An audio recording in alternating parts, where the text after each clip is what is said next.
lwal keni tin bot bol garang kwa tina panali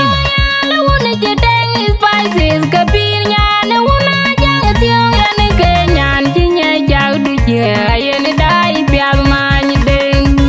nyane bega jago ngani jeng amokia ke ya bela ler kuma juri deng lwal keni tin bot bol garang kwa tina panali